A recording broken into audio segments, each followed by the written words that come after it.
C'est une sportive, c'est une propulsion. Aujourd'hui à l'essai sur masculin.com, la Twingo GT.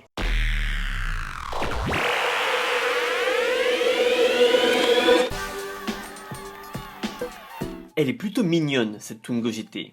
Visuellement, elle se distingue par ses décorations spécifiques, sa prise d'air latérale, son double pot d'échappement ou ses belles jantes de 17 pouces inspirées du concept Twin Run. À bord, elle a droit à des sièges mêlant cuir et tissu, mais surtout à un équipement complet. Écran tactile Airlink Evolution, caméra de recul, climatisation, limitateur régulateur de vitesse ou encore siège chauffant sont au rendez-vous. Il lui manque par contre un compte-tours bien utile sur une sportive. Et maintenant, prenons-en le volant.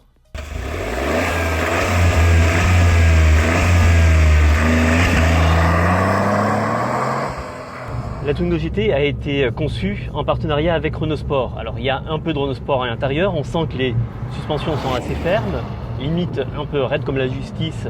Pour une citadine, c'est pas forcément le top. En termes de performance, on a un TCE 110 chevaux. Les performances ne sont pas exceptionnelles. On est bien sur les premiers rapports, sur deuxième, troisième, donc c'est pas vraiment une sportive, on peut pas dire ça. C'est plutôt bien pour s'insérer dans la circulation, sur une voie d'accélération. Par contre, voilà, c'est pas un foudre de guerre, c'est du Renault petit sport, c'est pas du vrai Renault Sport. Le point positif, c'est la boîte de vitesse qui se manie franchement bien, qui se positionne comme on a envie. Donc voiture un peu amusante, mais pas spécialement sportive, pas spécialement faite pour la ville, pas spécialement faite pour la route. Alors où est le plaisir ?